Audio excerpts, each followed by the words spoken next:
And we are back. The Xander Insurance Countdown to Friday. That's Maurice Patton. I'm Brad Hopkins. Oh, I'm Chris Sanders. Oh. I wouldn't even want you to introduce yourself. I was trying to be dramatic about it. Man, you know? what? The title tells exactly who you are. And Okay, I'm sure people will recognize you from around town, but they might not recognize you with all those guns that you got. No, over man, there, I cut all my hair off too, man. I was getting a cul-de-sac, so I had to cut You it. get the cul-de-sac. Yeah. I mean, that's why I had to cut it.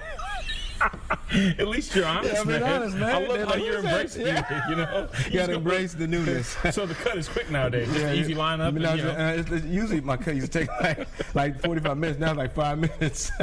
Edges up in the field. That's right. Cul-de-sac. Yeah, you know the I'm cul-de-sac going is. outside. Don't I don't you? know why the birds are flying around because I got a cul-de-sac. If you look real close, you can see the mailman just Man. milling every little stretch.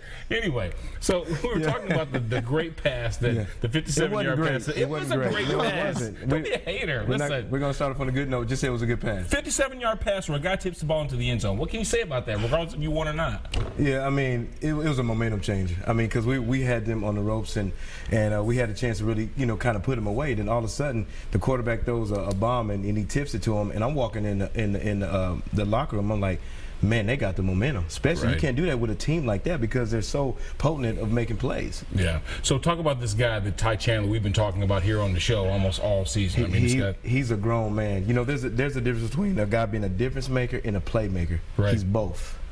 He's a playmaker, and he's one of those guys that you can feel on the field. And what I mean by that is, a guy like Javon Curse. Javon Curse, you better watch him on the field because you can feel him on the field. And that's the same thing with Ty Chandler. And the one thing I love about this kid, he's a good football player. Yes, he gets all the yards, but he's a great kid off the field, and that's what makes him so special. Chris, what's the difference in him from last year to this year? Just working hard. I mean, it's like, a lot of people always talk about being great and doing great things, but they don't work on their craft. So on the offseason, he worked on his craft and worked on his footwork and getting stronger in the weight room and did the things that he needed to do to get better. He didn't settle for just standard potential. He wanted to be great. That's impressive. And he's a great kid. He's a yes sir, no sir, all that's just very respectful. So you root for a guy like that. So, talk about the impact that you have on these kids' lives. I mean, you're obviously a person that traveled down the path that most of these kids want to travel down, but it's your job basically to give them good instruction and make sure that they're on the right path. Talk about that. You always want somebody to believe in you. And I remember when I went to the Ohio State University. You don't like that. I don't. But I remember when I came in. Remember that commercial, the Ohio State Cumberland College for the blind. You know what I'm saying? What is the stuff? I remember when I came in and I was ineligible my first year and I weighed like 140 pounds and I'm doing squats and everybody around me is laughing. But I'll never forget a coach saying this. He said, "Chris, don't worry about that. You're going to be great one day." And when he said those words, it impacted me to want to be great. And that's the reason why I love to coach, because I like to take a kid where they say he can't make it, he can't run routes, he can't do it, and whisper in his ear, one day you're going to be great. And that's the reason why I love to coach. And it's kind of like a 4x1 relay.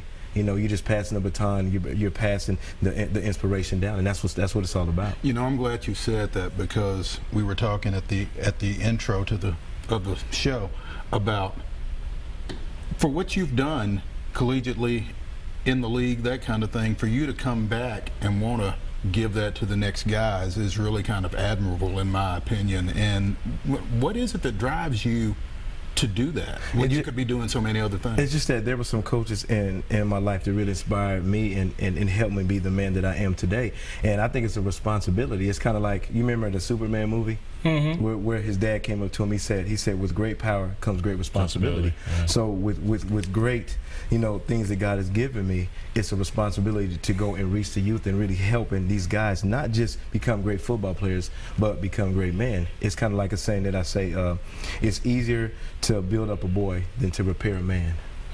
And if you're building up boys now, they're going to be great men, they're going to be great citizens, and then on top of that, they're going to be great football players. I love how you likened yourself to Superman. That's pretty good. Well, you didn't have a cul-de-sac, though. I know, that's right. Well, we wouldn't know. Anyway. Well, I mean, you're talking about Superman, though. Yeah. It's a Superman that does multiple things and does multiple things well. So obviously we know that Chris Sanders is an accomplished football player, but did you know that he also is a record holder in track? Yeah. Tell us a little bit about that. I broke Jesse Owens' long jump record at The Ohio State University.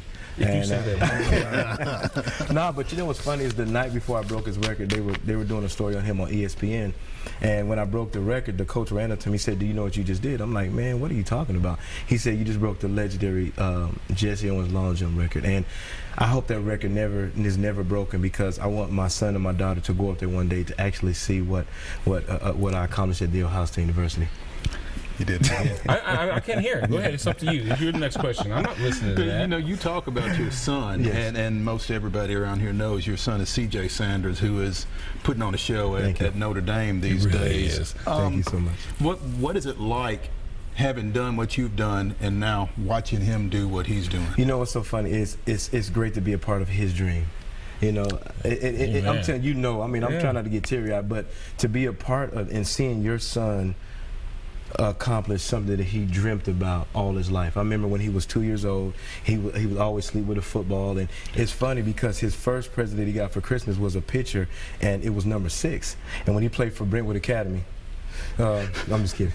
When he played for Brentwood Academy his 8th grade year, he wore the number 6. Okay. So it basically tells you that dreams come true, and to be a part of his dreams and him writing down his goals and put it on his bed, and to be a part of that, it makes you feel proud. And on top of that, he's a humble kid. He'll never tell you his accolades. He'll talk about let's win as a team, and that's what makes it even more special. You talk about his time at Brentwood Academy. Obviously, you're coaching at NBA, and I think I was actually there the first time you coached against him at the high school level. Talk a little bit about that. It was hard, but when we went home that night, we didn't really talk about football. We just talked about the funny things that happened. But my son is like a jokester. You know, he went to line up to catch a pass, and I'm on the sideline, and he waves to me like while the game's going on. So I'm laughing and joking, but inside, as a father, I want him to succeed. But as a coach, I'm trying to kick his butt, because I know those are going to be bragging rights. And that game, I think we won overtime. Yeah. Well, bragging routes too, because he does receive stuff too. Yeah. Hey, you know what? I'll be honest. It is a surprise to me to see C.J. Sanders being a Golden Domer. Do you know why? Yeah. Because I thought for sure that this kid was going to be in Hollywood. Wow, that's a good point. You know, he played in the Ray Charles movie, did a couple of things, but you know, to see him play football and be a better football player than I was, and a better man than I'm going to be, it makes it more worthwhile. I mean, let me just, I know you guys are bragging on me, but I want to brag on you, Brad.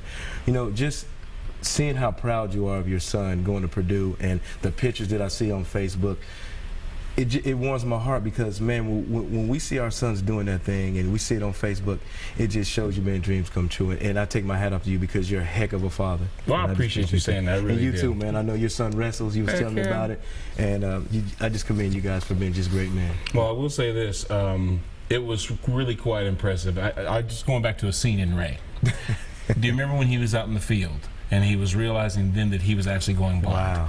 What an unbelievable part of the movie when, obviously they did something to cloud his eyes up. And I know CJ. I've known CJ since he was a little kid. And to see him in this field playing with a grasshopper, you know what I mean, or whatever it was, and he was going blind, it's like he put you in that moment. I thought, wow, this kid is special. There's no way in the world he's going to play in the sport. But you know what's so funny is he was learning how to work as a team, because that scene that you saw, he had to do it 26 times. Oh, you shut up. I kid you not. And one time, he got frustrated and he ran in the field. He's like, I can't do it, and started crying. Jamie Foxx went to him. This is really cool. And he grabbed him. He said, hey, you play football, right? He said, yes, sir, I do. He said, your team needs you right now. He went up to the producer. And he grabbed him by his shirt. He said, I'm going to knock this out in one take. And that was the take. That is awesome. Why are you trying to get me all teary-eyed? I'm not trying to get you all teary-eyed. Yeah. So, hey, listen, are we going to go up together, up 65, when Purdue ends up playing Notre Dame? At some point in time, it's going to happen. Okay, first of all, I don't even like you. Well, I know the reason why you don't like me is because You went to Illinois. Exactly. Never, hold on a second. Let's just tell the story. Okay, so Illinois never lost to the Ohio State University. Not true. I'm telling you, look it up in the record Don't believe books. the hype. From 88 to 93. I wasn't there. In that stretch. It doesn't matter. Because this is when I was there. Okay, so from 88 to 92. Well, I say 92 because that's the seasons I had to play. We never lost to the Ohio State. As a matter of fact, You said the, so now you should show respect. Thank you. You know what? I'm not sure. It just sounds kind of weird to say it any other way. Yeah. But either way, We beat them. I never lost to Ohio State, so I always when I got that played my junior, senior, we scheduled it was our homecoming, so that's all I know. No, but I love you though, Brad. Yeah, I love you too. I mean, there's a Big Ten brother in there. Can we but still. get me unhooked so I can I'm get out sorry. from between these guys? You know how it is. You guys get running back Every and time, forth. man. We're not gonna let you go though. Okay, We're not gonna let you thank go you. because when we come back, we've got to wrap up the show. We've got a final segment. But that has been our prep rewind, brought to you by Price Point Furniture. Where the price is the point. Of course it is. And we've got more to wrap up the show when we come back. So stick around. More from the Zander Insurance Countdown to Friday in just a few minutes.